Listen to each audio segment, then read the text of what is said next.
What's up, everyone? Somebody comment right now and tell me I'm not muted.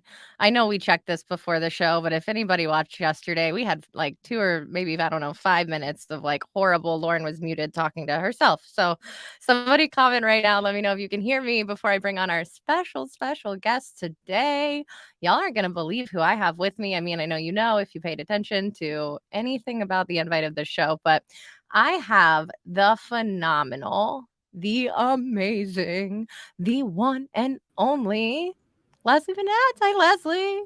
Yay! The one and What? only, the Lauren and Leslie show, the show that obviously people have been waiting 6 months for. There we go. There we go. Obviously. And look, my mom's the first one here. You are not muted. Thanks, That's your Mom. mom? Oh my Yeah, so God. anybody watching, the show is broadcast live on LinkedIn, YouTube, and Facebook, and I broadcast live on Facebook for my family. So, hi, That's family who's amazing. watching on Facebook. We love you too. Thank you for supporting us and our dreams. Leslie, why don't you take a minute or two, tell everybody about who is Leslie?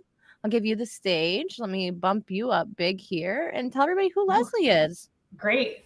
So big with my like fourth day dry shampoo hair. Thank you, Lauren. Who is Leslie? Somebody who washes her hair twice a week. I kid. Well, that's honest, but that's not the crux of it. I am a full-time founder. Just a couple of weeks ago, end of March, actually celebrated my 1 year anniversary of a full-time founder. Thank you. And it has just been this like incredible, powerful journey. And I know we're going to dig into some of that. But what did I do for 15 years before I launched my sales consulting company? I was an IC and a people leader, primarily focused on enterprise selling, penetrating C-suite accounts. So I am B2B sales obsessed. B2B sales obsessed. Okay, so if you're watching and you know anybody else who's not watching right now, if they're B2B sales obsessed, please tag them below right now or repost this for your network. We would not hate you if you did that at all. Hey, we got some really cool people joining us. I see Tom Slocum. Liz is Hi, here. Tommy. Liz co-worked with me at the one co-work where I'm at right now filming this podcast or live show or whatever it is. I don't know. Whatever this thing is that we're doing today. Liz was here with me last week. We got Melissa in the house. Dr. Jim is here. I believe Dr. Jim is open for Oh work. If my you gosh, Dr. Jim. Yes. So if you are hiring, go look at Dr. Jim's profile. If you are the woohooer, I love your energy. Can you tell me who you are? Because it says LinkedIn user. I don't know. Morgan J. Ingram's trying to convince me to switch over to Restream. I don't really care that I'm saying this on StreamYard. So maybe this is a StreamYard issue or maybe this is a LinkedIn issue, but somebody needs to fix it or we're moving. I also use StreamYard, and that also happens to me. So I don't see that happening on Restream streams. Just saying. Somebody tag Restream so that they can see the show. Maybe we can get something going with Restream. Gabe says hello, everyone. Mark's in the house. Oh, is it? It's not letting me switch comments. There we go. There we go. Mark's in the house. Okay, so we got a ton of people. Tom, if I didn't pull you up, I am so sorry. There's just too many people. We got a lot of good stuff to talk about. Paul wanted to meet you, Leslie. I know he commented before. So he's excited to get to know you, And Dr. Jim uses StreamYard and Paul uses Restream. So we're gonna have a whole bunch of comments. And yeah, Restream, you want to sponsor me? Let's go. Okay, so Leslie, let's run into all of the things we're gonna talk about today. The first one, and I am super excited about this one. The first one, because I feel like I'm a very no bullshit type of recruiter. And I feel like Leslie's brand is also very no bullshit. Leslie's going to tell you how it is, folks. If you don't want that, don't go to Leslie. But I want to talk a little bit about building a no bullshit brand. And we're going to talk about this newsletter that Leslie has right now, the Sales Success Club, which I just subscribed to. If you have not subscribed, Leslie, we need to drop the link. Somebody drop the link for Leslie's newsletter. But Leslie, tell us about that. Yeah, absolutely. So no bullshit brand. I mean, I think like you, that's just inherent with my personality. Like it takes so much more effort to try to be an inauthentic version of myself. And that's not just me, right? Like I'm sure everybody listening feels that like the act of having to mask or act a slightly different way to try to show up and be the person you think other people want, like Brene Brown calls it, that like hustle for worthiness, that is so much more exhausting than just showing up as my whole self. I'm not going to pretend like that is how I always showed up. I did plenty of that, like masking, hustling for worthiness, trying to be this very likable, extra likable version, like recovering people pleaser. And really, when I started creating, I realized that the best content that I was going to create, the content that was going to be the most fun to create, that was going to come easiest to me, make the biggest impact, were going to be those stories that maybe weren't the prettiest versions of me, maybe showed some of that like ugly stuff that's happened, or maybe, just said the things, the quiet things out loud, the things that other people are thinking. And I resisted doing that for a long time out of fear of judgment, which I think is a pretty natural human fear. And I also resisted doing it, Lauren, because I think for a long time, I thought that being, like assertive and straightforward had too much of an overlap with being mean. Like I don't think in my 20s, mostly because it was like what was told to me, but like I don't think that I fully grasped that you can be really direct and straightforward to somebody and do it with tremendous kindness. So it was all of those pieces that came together. And I'm still evolving, right? Like I'm still becoming this best version of myself. But what I absolutely know is that there's no room for me to pretend to be something different than who I am. 100%. I feel like for a long time, especially before I went off on my own, right? Tied to a paycheck, tied to a salary. You're so worried about what other people are going to think. And you do kind of show up as this unauthentic or inauthentic version of yourself, right? Like it's a mask, it's a facade. You're not necessarily who you are 100%. And one of the things I realized when I went off on my own was that I have a lot of privilege that a lot of people will never have, right? Let's be 100% honest about that. I am a white female and I'm working for myself and I'm doing that and I'm okay right now. But there's a lot of people who'll never be in that position and who will never be able to talk about some of the things that kind of make us those no bullshit people that we say out loud, right? So I really do try to dabble in speaking about things that people would DM me and say, Lauren, I wish I could Yeah. talk about this or things like that. And I think that you just do a really good job of also showing that the approach of you can be no bullshit, but you can be kind about it, right? It's all about your approach. It's all about how you get your message across. Just like saying that we're no bullshit people doesn't mean we're mean. It doesn't mean we're like bitches. It just Right. means that we have standards that we've set for ourselves, and we'll help you hold those standards for yourself as well because you deserve to have them too. Yeah. And I think you called out just an incredibly important piece of it, Lauren, that there are a few layers of privilege, like the privilege of nobody can fire us. I mean, I guess our clients can fire us, but I think our clients hire us because of the version of us that they get. But there is a privilege and a safety in not having to worry about your job being on the line if you say the wrong thing. There is a privilege and safety in being like a middle class white woman. Like there are some layers that do make me feel safer, and it sounds like you have experienced the same, where to an extent, like I feel called, I feel a responsibility to be able to say the things that I know other people don't feel safe or don't feel ready to say. And at least once a month, one of my posts is inspired by somebody coming into my DMs and saying, I thought I was alone here, or my boss just said this to me and I don't feel comfortable commenting on your post or engaging with it because I don't want them to see. Oh no, people are so worried about the activity. And yeah, people can see your activity. When I was leaving my cushy sales career before I got into recruiting, I commented on someone's post about I just put in my application and 2 days later the CEO is like, "Oh, what's going on?" Ooh. It happens just like that, y'all. So be mindful of that. Be mindful of what you have going on and reach out. Like the other thing is you'll find people on LinkedIn who'll support you. It doesn't have to be in the comments. It doesn't have to be just by liking and engaging on their posts. DM people, message people. I built some really good, amazing friendships on LinkedIn with people that I now text at like 4 in the morning. It's like, hey, what are you Mm. doing? I can't sleep. So you will find good people on LinkedIn. And y'all, if you want to, I know Leslie, I'm just gonna tell people she's not feeling phenomenal today, but if you have some simple questions, we'll answer some simple questions for you.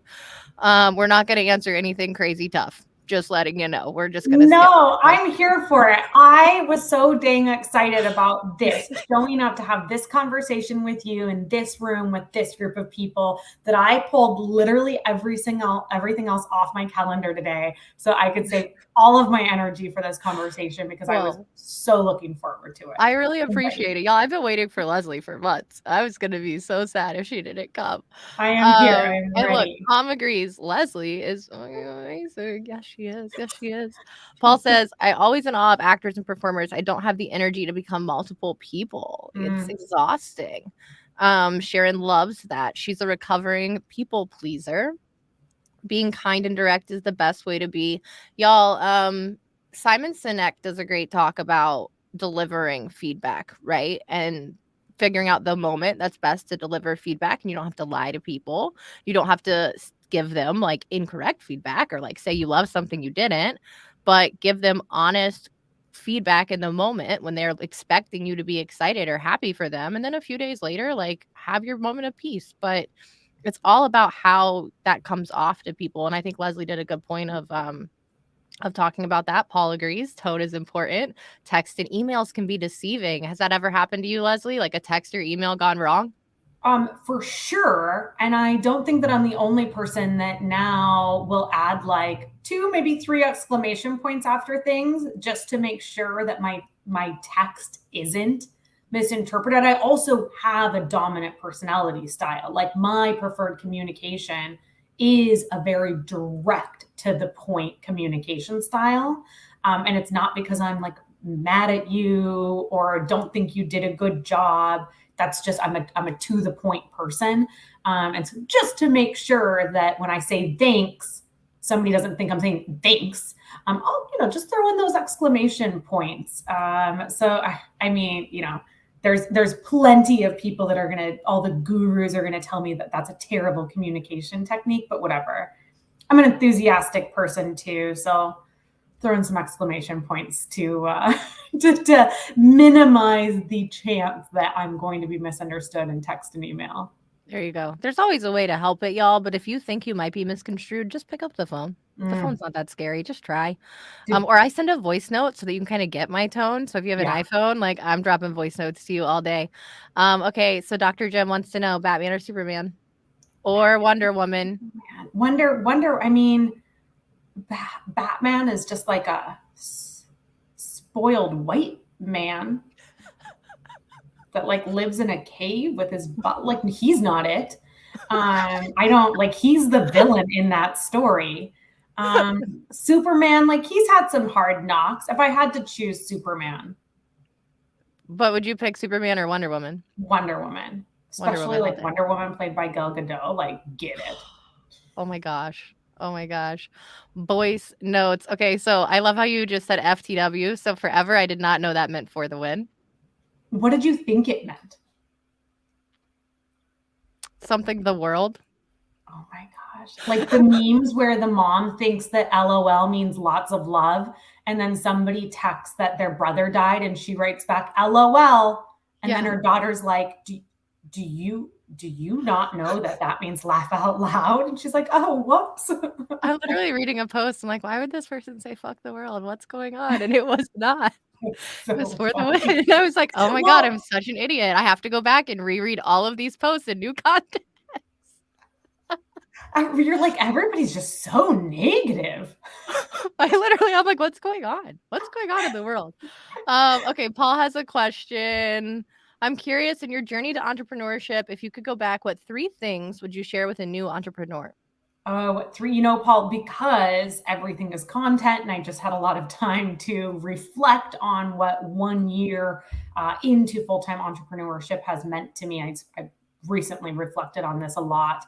I think one of the big things is wait until you're ready, because there is a lot of external pressure and a lot of external narratives for folks to go into entrepreneurship. And I think a lot of it gets tied up in shame culture, where if you work a 9 to 5, like somehow that means you're not as good as somebody that's in entrepreneurship, which I don't buy. Like, I'll tell you every day of the week, I really miss those paychecks that just showed up in my bank account every other week, and like the health insurance and the 401, like, so I think that's part of it. Like, don't go into entrepreneurship earlier than you feel mentally ready for, that you are financially ready for, in terms of a runway, that experientially you are ready for, just because you feel like you should, or you feel like it's what everybody else is doing, or you feel like it's like if you're not doing it, somehow you're not living your best life. So I would say that's probably the biggest thing. Really quick, I just have to tell you, Dr. Jim thought the same thing about FTW.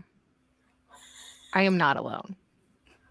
So you're telling me I surround myself with people that when they encounter an acronym, they do not Google it. They just say, man, people are really having bad days. Oh, when I saw Dr. Jim said that, in my head immediately, I was like, oh my God, thank God I'm not alone. It's like the biggest I'm trying relief. to remember. There was one that I didn't know. Oh, Too Long Didn't Read. Lauren, when I'm telling you that it was like 2 or 3 years ago that I figured out. What did you think it meant? I just didn't think. I guess I never cared to find out. I was like, oh, what a nice little summary. Who really cares what the acronym stands for? Okay, look. I'm not alone. You are not alone, Lauren. You are not alone. Yes! Okay, is the anonymous LinkedIn commenter just you? No, okay, so I figured it out. When I go to LinkedIn and look, it's a third connection. Oh, okay. Okay, here's a cute one. This is my mom. I've heard of the moon who thought WTF meant, well, that's fun. Oh, Ellen. Oh, the mom, not the moon. The mom who thought that. Well, that's fun.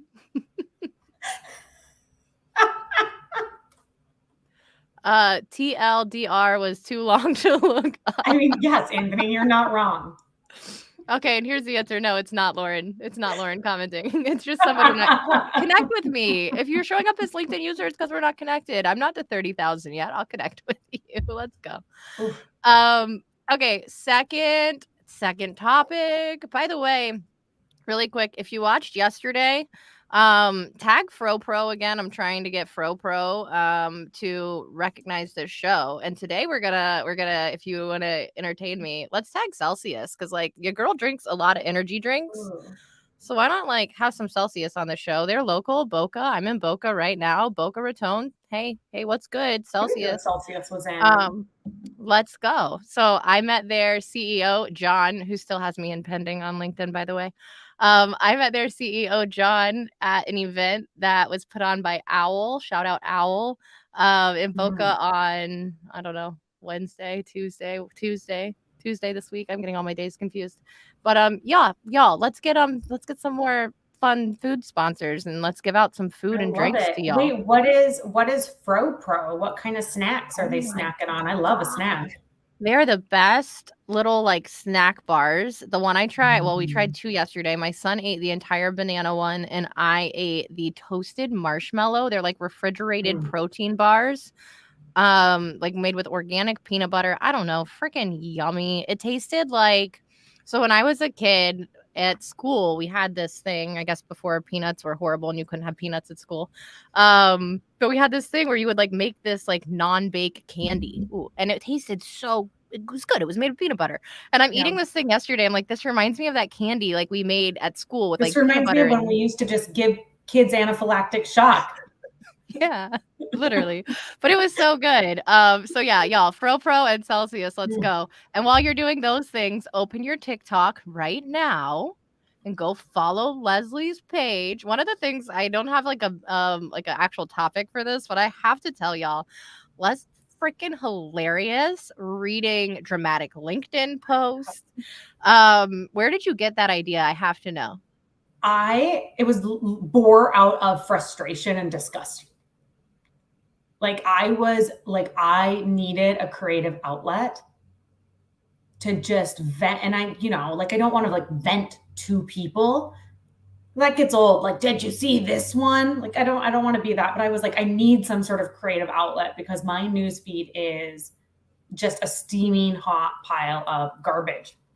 And so I recorded a few, and I started recording them in March 2021. So like a really long time ago. My TikTok account was really new. It wasn't even at 10,000 yet. And they took off. Like people ate it up. So I recorded a bunch of them, and then I just kind of didn't like, I sort of ran through all of my content, but now people, as you probably saw, I started posting them on LinkedIn every Friday. Cause just like this year I decided to take myself less seriously on LinkedIn, have a little bit more fun with it, play some silly videos, post some memes. So I decided to bring that series to TikTok, and now I'm getting new content again. So I've started recording new dramatic readings of cringeworthy LinkedIn posts. And to everybody that is joining us right now, I plead with you, please DM me. I prefer to be DM'd than tagged because I don't call out like companies or names or anything. So we're not here to like, cancel people. We're just here to make some fun, let off some steam. But please, if you see cringeworthy content, put it right in my inbox. Send it, because they're my favorite videos to watch. When you started posting them on LinkedIn, I was like, yes, because my whole thing, y'all, laugh on LinkedIn. I know LinkedIn is like professional, but if you want to show up as your authentic self, you got to learn to take a joke. So you should be able to laugh on LinkedIn. And by the way, if any of you are these people who are messaging me right now in the middle of my live show, I'm not going to respond to you ever. That's rude. Come watch the show and DM me later. Like your profile literally says that you're live right now. Literally. Hi, following up. Like, what? You don't say just follow up? Nope, not bumping that up to the top of my inbox. We're not I'm having just this checking in to touch base on a quick follow up. Oh, somebody messaged me in June of 2022, and I said no, thank you. And then they messaged me yesterday, like, so excited you want to see my product. I'm like, what are you talking about? Like, good friend, I think you have misread the room. I'm like, that was like almost a year ago now, but I'm glad you're going through your old messages and like trying to go back. Okay, so talking about TikTok kind of led us into this creating content, multiple flat platform strategy. So tell everybody, how long have you been on LinkedIn? You've been named a LinkedIn top voice how many times now? Just once. This is my first time. Okay, so And your you know first what? I time. will pull the curtain back a little bit, Lauren, because it was the most casual, unassuming process for something that is such a big deal that I have ever encountered. Like, in November of last year, got an email from LinkedIn that had a casual tone that resembled like, hey, this is a thing we're doing. Any interest? I was like, yes. Like this is, I'm so interested. This is like a run, not walk situation. And so I submitted the things that they wanted like immediately, and then just didn't hear from anybody again for like 6 weeks. And then they told me that I was named a top voice. I was so excited. And then nothing else happened. And then like 4 weeks later, I got a mini badge, and then nothing else happened. And then last month, 5 months after they told me I was a top voice, they added the actual badge to my profile. So I have no idea why I was actually selected. You don't get visibility into that. It is a very informal process.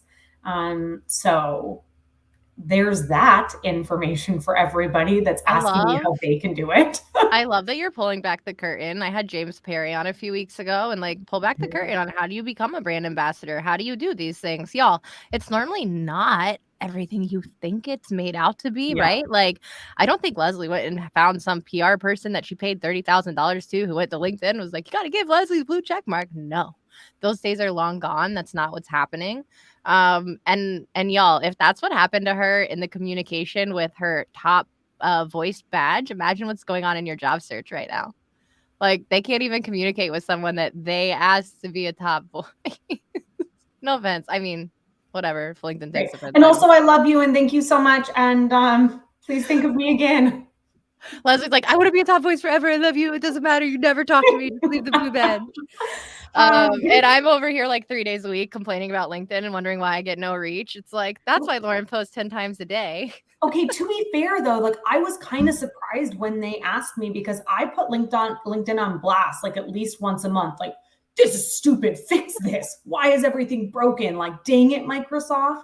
So I was like, okay, I mean, either they just aren't seeing that content, which is probably the most likely thing, or they're like seeing it and they're just like, yeah, that's fine. Everybody hates using LinkedIn Lives because you have to use a third-party platform and they make it almost impossible to engage with your audience while you're live. It's so miserable. I try to come comment back to you, but that's not possible. It's just not It's for me. tough. I have a hard It time. is I'd tough. probably close out of the live and Leslie be here by herself. Like, what's up, y'all?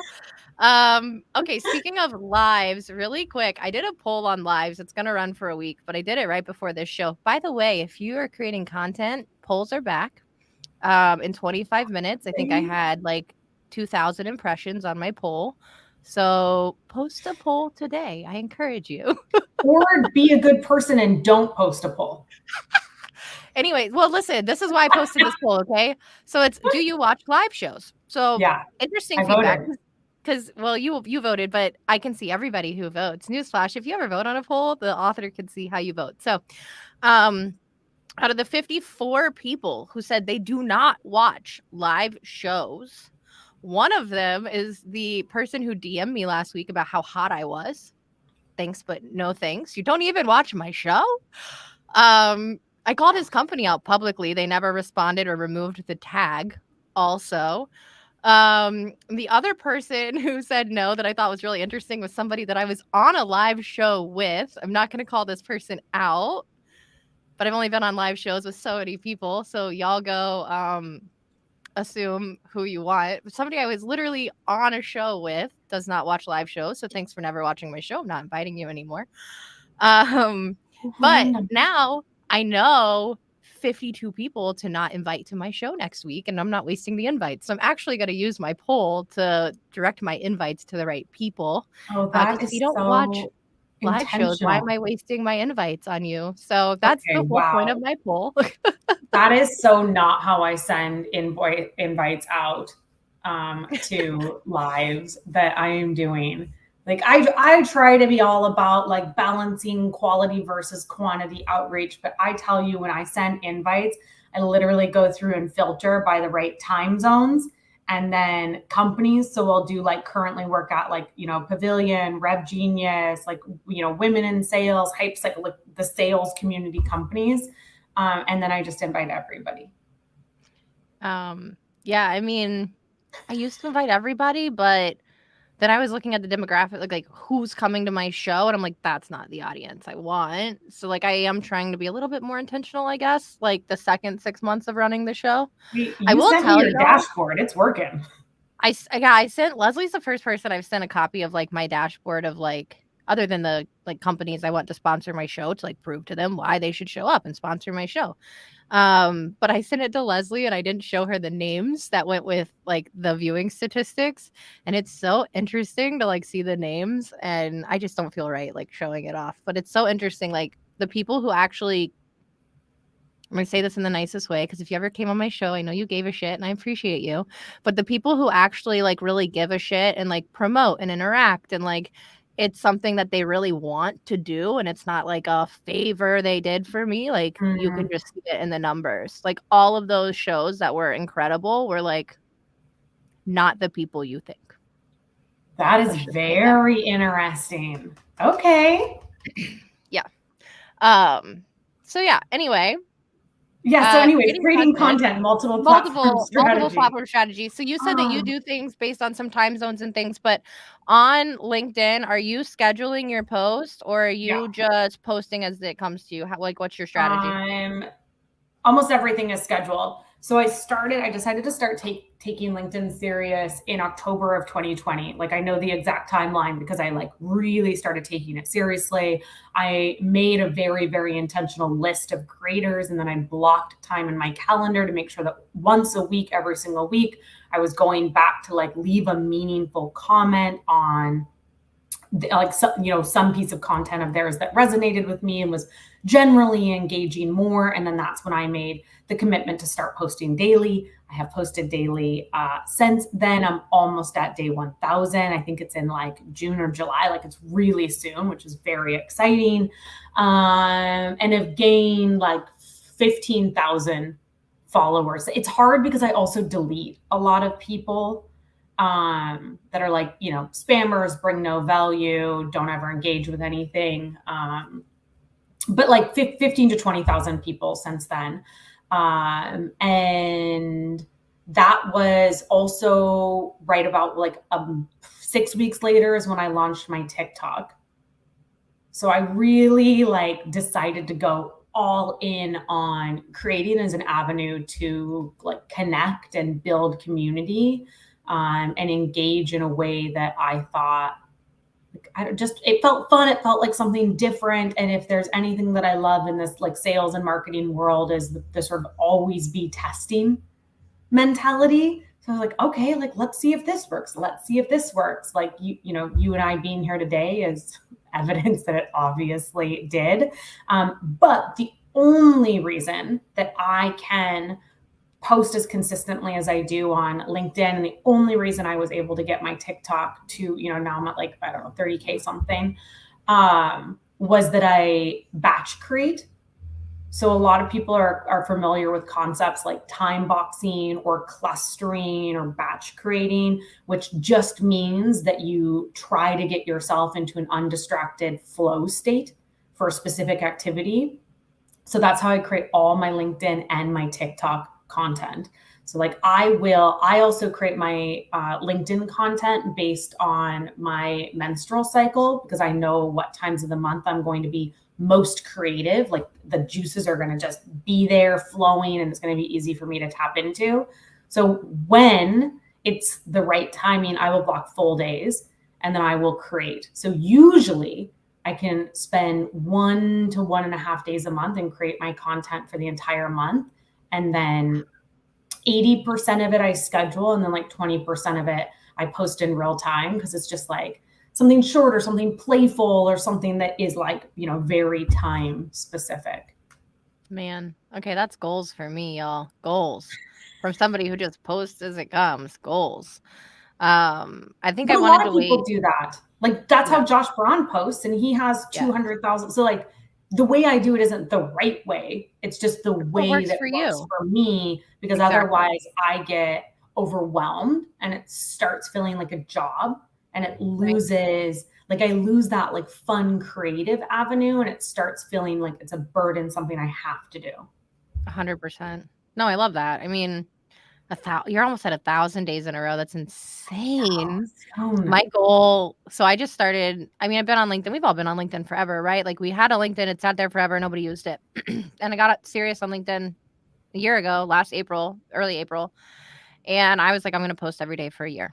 What's the other I don't know. I eat, sleep, and shit every day. That's it. Like, what else do I do every single day? I mean, Every that's amazing nothing. that you shit every day. I think a lot of people would be jealous of that. This is Um, the hard-hitting content folks showed up for. but listen, I was like, "What else do I do every single day? I wanna stick with something every day." And then that full year came, and it was like, "Okay, I hit my mark." And in my head, it was like, do I give myself another, like, oh, I want to hit 1,000, or do I set like a new goal? And it was like, no, I hit the goal I came here for, right? The goal wasn't a Mhm. number of followers. The goal wasn't a number of impressions. The goal was show up for me and for myself for a year. And can I show up for myself for a year? And that's what I did. And then after the year, like, y'all, good things happen after you show up for a year. Shout out Apollo. I just started a partnership with Apollo. But after my Sweet. year of showing up, Apollo and I, like, we all connected. And Apollo's like, we're gonna do this brand takeover page, or you can take over our page. I'm like, cool. I send them all this stuff. And I just hit my year. I'd celebrated. My content's great. And I'm like, you know what? Like, it's the weekend. I'm gonna take my first weekend off LinkedIn. And I don't think like Apollo's about to post anything or do anything. And then I wake up on Monday. I've taken 2 days off. Everything has taken the biggest nosedive it's taken since I started on the platform. And Apollo's like, "What's up? This is Lauren taking over the page." And I'm like, "Damn it." It happens though. Like we live and we learn, right? It's kind of like how you felt like I knew for 5 months I was a top voice. Get it together, LinkedIn. I'm like, okay, LinkedIn, like I celebrated this quite a long time ago. And now people are like, are you sure? Literally, they're like, "Well, you said so, but we don't know." Not sure. Let's see. What are people saying about would love to see the analytics. Oh, they want to see my analytics. No, y'all, I'm not showing. If you want to sponsor the show, I'll show you my analytics. Otherwise, I I'll show you. can vouch that it's like, it's good. Because I did a monthly show live for a year, every single month for a year, like as part of my business book club before I took it to Patreon. And after 6 months, your numbers are higher than where I was after a year. Well, thank you. Yeah, it's good. Well, thank you to the people who are showing up and watching today. Yeah. Right. Okay, Michelle wants to know, do you see cringeworthy posts on LinkedIn or other places too? So do you just see most of your cringe stuff on LinkedIn, or where are you finding it? Hi, Michelle. LinkedIn is just so uniquely cringeworthy. So I see it everywhere.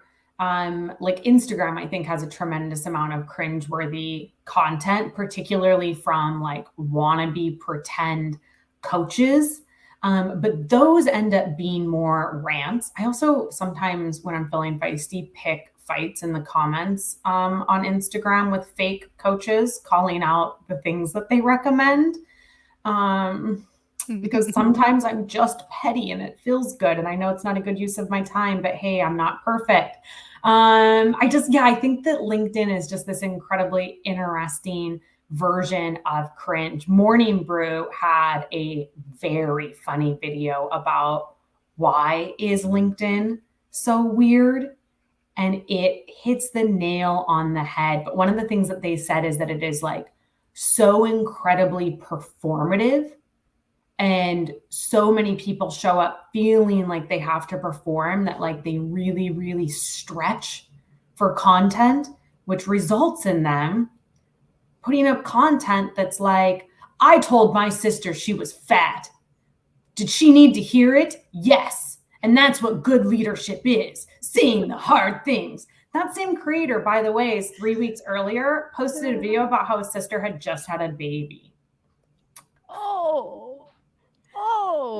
I mean, it was really funny that you said that. I was like, oh no, they didn't. So upsetting. But like, I think that like that's why LinkedIn is so cringeworthy, is that people like, I always joke that like everything is content, but like people take that so seriously that they try to make their life situations into content, and they get it so wrong. Like that's not leadership. Like flexing about fat shaming and bullying your sister, like that's not it. Like, why did you not only think this but write it out, and then write it out on LinkedIn and then hit post? Screenshots last forever. They surely do. Okay, really quick. Multiple people heard you say business book club, and I wanted you to talk about it second half of the show. Y'all, we're about to take a quick break, but let's let Leslie plug the business book club. How can people find it? How do people get on it? Yeah, my friends, please join us. So it's on Patreon, but it happens on Zoom and then in a private Slack community. But if you go to Patreon, my URL is Patreon/business book club. So pretty easy to find. We meet 15 times a year, once a month, for like a business acumen or like leadership skill, or just like last month we did Brene Brown. I cried. So once a month for like general leveling up yourself as a human, and then once a quarter is a sales book. So it's fun.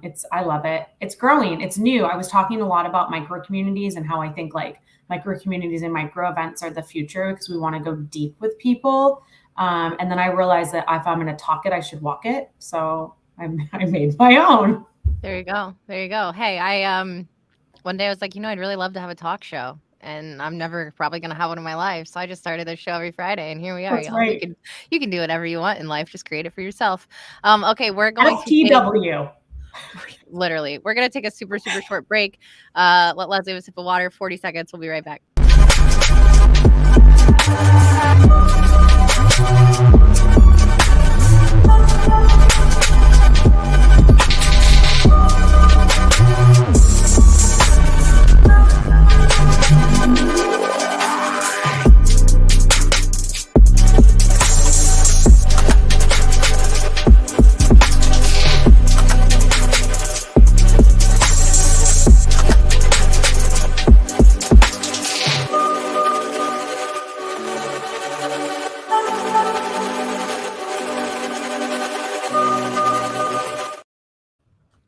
All right. We are back. We have a few more topics to cover. But really quick, y'all, my show is booked out until July, but I'd like to keep booking for the rest of the year. So please tag someone below that you'd like to see on the show.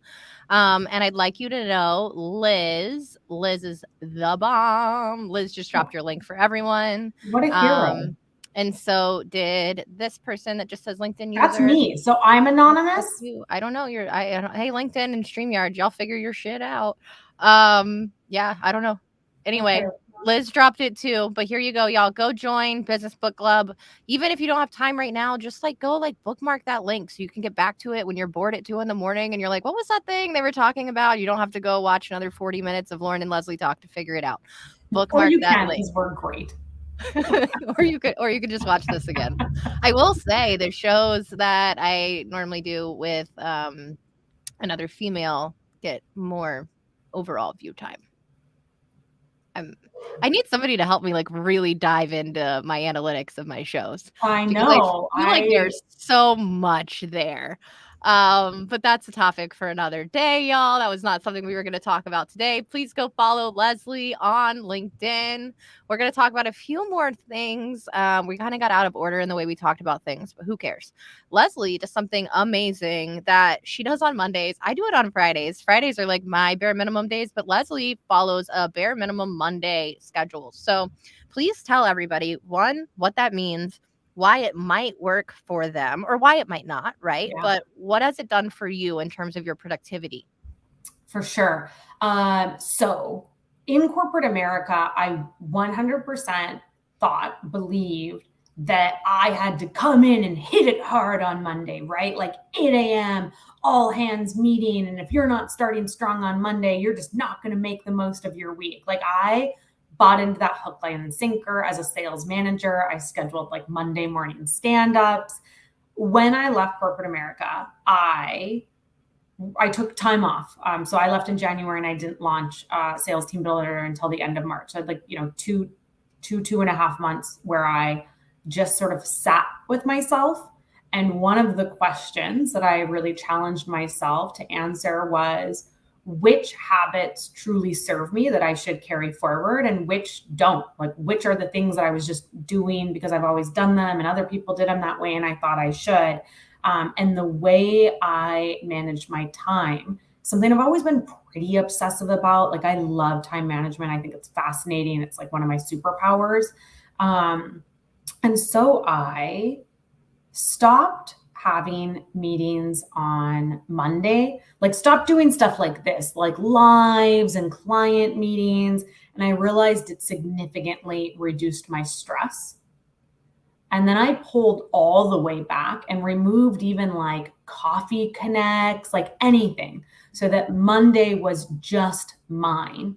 And so I'll tell you how I spend an average Monday. But first I will tell you that I have an anxiety disorder and I've always struggled with depression. And during the pandemic, a lot of people, that ramped sky high. And there was a while where I was having panic attacks every single Monday. And there was a lot going on, right? I was posting on LinkedIn full time. I was growing my TikTok channel. I had a job that I wasn't happy in. I was running Sales Team Builder on the side. I was job searching because at the time I thought I wanted a new job versus do it. I had a lot on my plate. But one of the things that I saw immediately when I pulled back to leave Monday for stillness, focus time, was that my anxiety on the weekend reduced significantly. I stopped having Sunday scaries because I didn't start thinking on Saturday how I would have to start using Sunday to prepare to start Monday running. It is fundamentally changed like my mental health, my happiness, the intentionality that I am able to approach the week with, like the strategic lens I can take into the week. It's amazing. But my gosh, does it ruffle feathers? Like, it's so interesting, Lauren, how pissed off people get about how me, a relative stranger, spends my time. I know, it's shocking. And so, what I generally do on Monday, because I am very obsessive about time management, the rest of my week is pretty structured. So Monday, I don't pre-plan anything. I wake up without setting an alarm. I wake up every day without setting an alarm because I don't schedule external meetings until 10, so that if I'm sleepy, I can sleep, which is a salacious and bold thing to do. But it's especially great on Monday. So I wake up, I have a cup of coffee, I get into my journaling nook, I journal. I pull a card. I've been practicing Druid since 2019. So I'll usually pull a card from one of my like Druid Oracle decks, and then I'll journal against that prompt. And then I will usually ride my Soul Cycle bike because I love, love, love my bike. Sometimes I'll just like go for a walk. Usually then I like read a lot. Like, I'm usually reading 3 to 4 books at a time. So I'll read a book for pleasure and then maybe a business book. I'll go to the museum a lot and just sort of like wander aimlessly and let my mind work. And sometimes I work because it's better to get things off my plate for the week, or stuff I want to prepare for, or maybe I'm feeling really creative and I just want to get an idea out of my head. But it's really a day that's all about like me becoming the best version of me through, and I start every day with meditation. I didn't mention that, but like, the meditation, the journaling, the moving my body, the reading books, both for pleasure and also to increase, my curiosity and who I am as a person. And then sometimes work, sometimes not. But yeah, it like really ruffles people's feathers when I tell them that I spend like an entire day just working on becoming a better version of myself. Who knew? Who knew that would make people so mad? I mean, people be peopling. That's what I like to say. People. So what you do on Monday, I kind of take that approach on my Fridays, right? So my Friday is very much, I don't really take external meetings. I have my live show. I like to have my time before, after, whatever I want to do. If I need to take a meeting on a Friday, I can, because my calendar is nice and wide open. Yep. If I need to have a 3-day weekend with my kid, I can take an extra Friday. I know that time is reserved. And it's like you said, I can work if I want to work. And I normally do work at some point in some way, shape, or form, but it's my day to figure out me.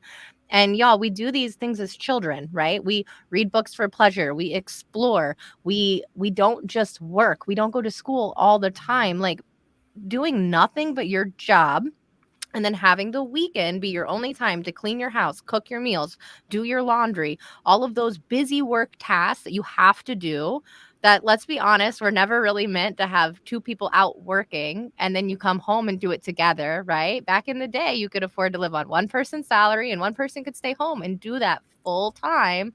It's not possible anymore. Yeah. You literally are not creative and you're not passionate because you're not allowing yourself to explore your own mind and your own passions. So Yeah.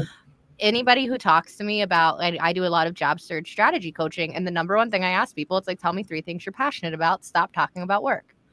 And nobody can answer the question the first time I ask. It's like, stop talking about work. I don't care that you're passionate about making money. I don't care that you're passionate about leading a team. What do you care about? What do you want to do on the weekend? Oh, I got to do like, no. People lose what they're passionate about. So what Leslie's doing, y'all, she's keeping those things important and alive, and that lets her thrive the rest of the week. So if you take anything from this show today, please take this small segment here and be creative. Go outside, do something for yourself. Okay. I love that. That's an incredible call to action. I think access to play is a right, like access to those moments of stillness and fostering creativity, as you said, are just so fundamentally important to then showing up to work, to support your clients, to engage with friends, family, whatever, as the person that can be like, who can give them the most then. 100%. Okay, Paul has a question. What's been the most impactful book you've read, and what did you learn from it? If you could pick Oh my one. gosh. Yeah, that list is so long, but there's two books that I've read this year, and both of them made me cry, which is now the third time I've talked about crying. I don't cry very much, but you're getting me in the feels here today. So one of them Maybe was you'll cry before the show's over. Who knows? one of them was that Brene Brown book that I mentioned. The Gifts of Imperfection is the name of it, and it is a profound book.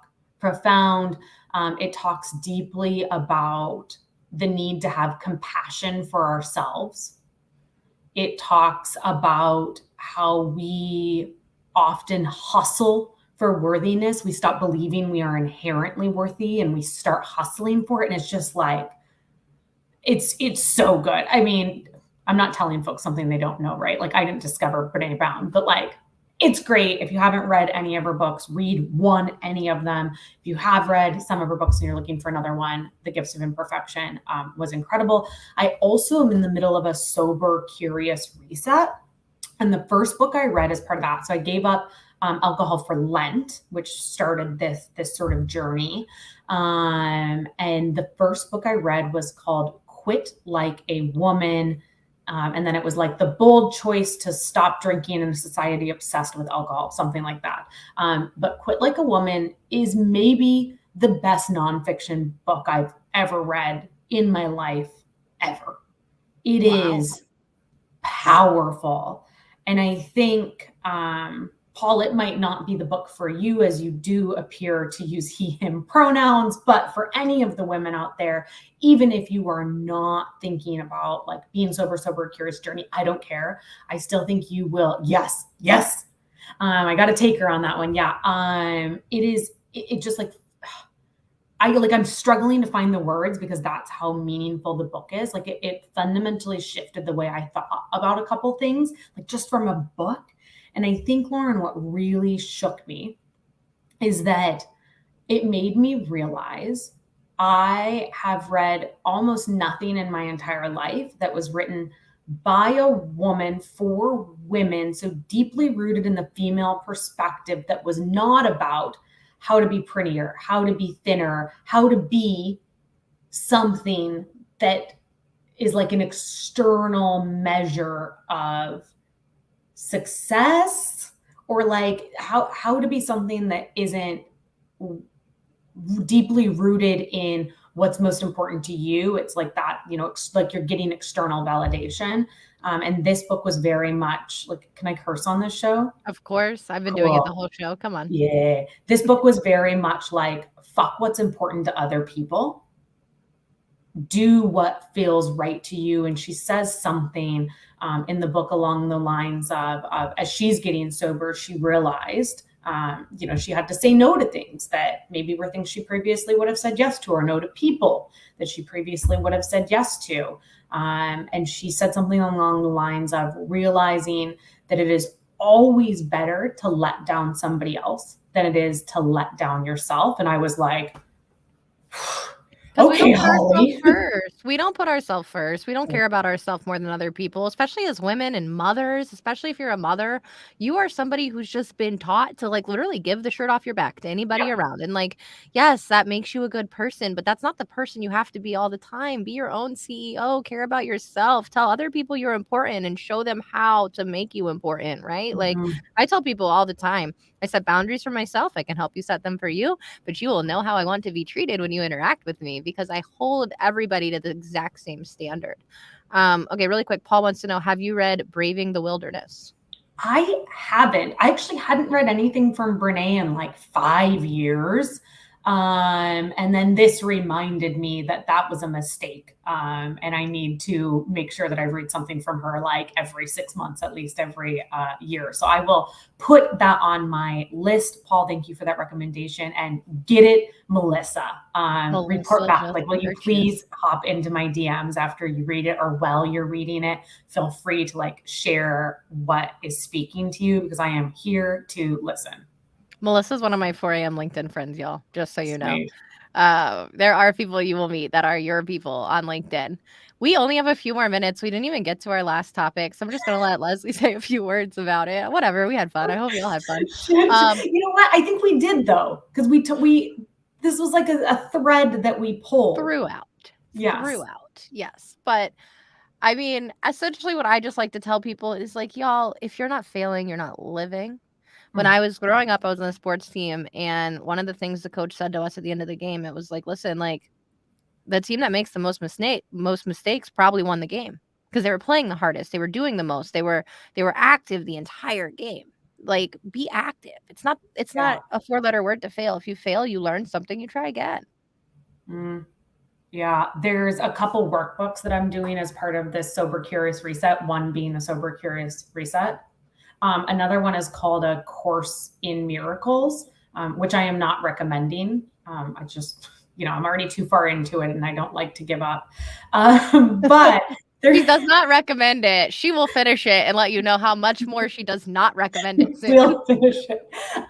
But there's, I mean, like any book, right? There's some great things that you can pull out of it. And there's something that she says along the lines of, if you don't feel some fear, you are simply not giving yourself the space to grow. 100%. And it's so true, right? Like we have a big, presentation we're going to give or a speaking gig or whatever it is. And we feel those butterflies in our stomach and we get scared of them. But really that is an indication that we care deeply. And that's a positive. Like if we are feeling that fear and hesitation, like we were talking about content creation earlier in the show, if you're feeling some fear right before you hit post, it probably means it's something that needs to be talked about. So like hit publish, like people need to And then hear just put your those phone words. away for a little while and then log away. Oh my gosh, those are the best posts. Those are the best posts, y'all. The ones that Yep. I've been like, should I post this? Yep. Am I sure I should post this? Post it, or DM it to me and I'll post it. Yeah, it's true. It can be scary. I'm not pretending like it's not scary, and I'm not pretending like there may not be negative outcomes that come from pushing gently against those boundaries, but it is an opportunity to learn and grow and get curious about what you are capable of. So my vote is take the risk. You're being told in the comments that it is okay to DNF. Did not finish. Yes. Okay. So I would usually do it, but this one was really good until like day 23. And then it got like way too religious for me. But it's like already day 23. But usually, here's my rule of thought. Do you go by Elizabeth or Liz? Liz? She goes by Liz. Liz, here's my rule is you read as many pages as years old you are. And if at that point it's a pass for you, then you close it and you put it away or donate it. Okay. Hey, at least you have a system.